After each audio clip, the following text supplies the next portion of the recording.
नमस्कार साथियों, जैसा कि मैंने पहले भी कुछ वीडियोस में बताया है कि मैं यूएस की विज़िट पर हूं और मैं आज आया हूं टेक्सास में। एक जगह है साइप्रस, और साइप्रस में एक गौशाला है जिसका नाम है टेक्सास गौशाला। तो उस गौशाला को ही मैं आपको आज उसका दृश्य दिखाने जा रहा हूं कि ये एक्टिविटीज़ होती हैं और किस तरह से यहाँ पर लोग आकर के अपना पुण्य का कार्य कर रहे हैं। तो अगर शुरुआत करें टेक्सास गौशाला की, तो टेक्सास गौशाला एक हमारे साथी हैं Abhinav Goswami. He studied in Delhi University. He did BSc computer science from Aligarh Muslim University, and then he shifted to Delhi University. He did MSc in statistics from University of Delhi, Department of Stat, and then he came to USA, and now he's working in Apple company as a he's on a very big position there. But his interest is that he should also establish some kind of gau sevas like work. तो उनका मन किया, उन्होंने फिर यहाँ पर एक Texas में साइप्रस जगह में गौशाला को इस्टेब्लिश किया है। और यहाँ पर जो मैं अभी आपको दिखा रहा हूँ, देखिए इस टेक्सास गौशाला में लोग आते हैं और गाय की सेवा करते हैं। तो आप यहाँ पर ये देख पा रहे होंगे, they are doing cow cuddling. What is the cow cuddling? Cow cuddling is nothing, it is just that they are having time with the cows and they are just उनको सहलाते हैं, उनके साथ में इमोशनल हो जाते हैं, बैठते हैं और अपना टाइम पास करते हैं। Some time people are also having tears in their eyes when they are meeting with the cows.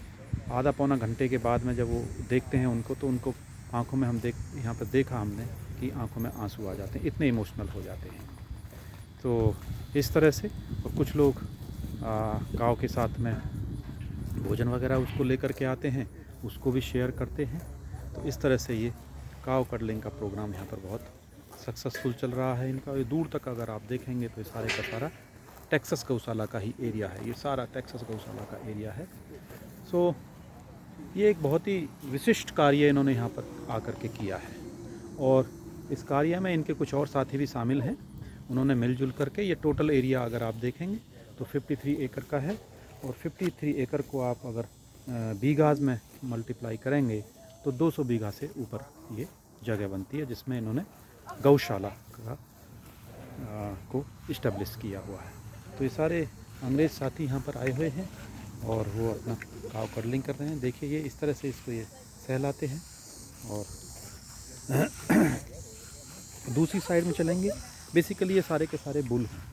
तो इन्होंने यहाँ पर ये बुल को इसलिए रखा है कि काव थोड़ा ज़्यादा इमोशनल होती है, तो उसको कई बार ये लगता है कि ये मेरे बच्चे वगैरह को ना ले जाएं, तो इसलिए वो थोड़ी एग्रेसिव हो जाती है। तो इन्होंने जो कडलिंग का प्रोग्राम रखा है वो बुल के साथ में रखा है। तो उस दूसरी साइड में हम चलेंगे तो आपको दिखाएंगे कि वहाँ पर गाय हैं, और कुछ गाय दूध भी देती हैं। दूध गाय का बहुत अच्छा होता है, और उसमें A2 मिल्क इसको कहते हैं। इसमें अच्छा खासा प्रोटीन कंटेंट और ये सब होता है, तो वो भी इस्तेमाल होता है।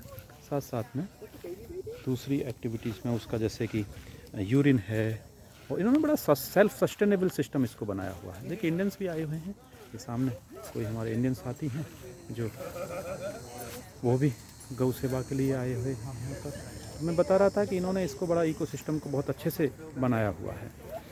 काव का जो गोबर है, जो डंग है, उसको ये लोग यूज़ करते हैं खाद के लिए, और काव का जो यूरिन है उसको ये स्टोर कर लेते हैं, और इसको स्टोर करके फिर यूज़ करते हैं क्रॉप्स के लिए। तो क्रॉप्स भी ग्रो करते हैं, डिफरेंट क्रॉप्स ये यहाँ पर लेते हैं। ये देखिए ये इस तरह से बैठ जाते हैं इनके साथ, ये देखिए, वाह। इस तरह से ये फिर इमोशनल भी हो जाएंगे थोड़ी देर में इनके साथ में। यू कैन सी, देखिए किस तरह से तो इस तरह की एक्टिविटी यहाँ पर ये चल रही है। तो टेक्सास गौशाला एक ऐसा विशिष्ट यहाँ पर स्थान बन गया है कि जहाँ पर हमारे जो कल्चरल चीज़ें हैं उनको प्रिज़र्व किया जा रहा है, और जो हमारा गौ के प्रति सम्मान होता है हिंदू भाइयों का, हिंदुस्तान में, उसका भी यहाँ पर उसी तरह का एक सीन क्रिएट किया जा रहा है, उसी तरह की यहाँ पर व्यवस्था की गई है। तो ये दूर तक आप देखिएगा, ये सारे का सारा टेक्सास गौशाला का ही स्थान है। चलिए, बहुत बहुत धन्यवाद। आज इस वीडियो में मैं इतना ही दिखा रहा हूँ। फिर दूसरे वीडियो में टेक्सास गौशाला से रिलेटेड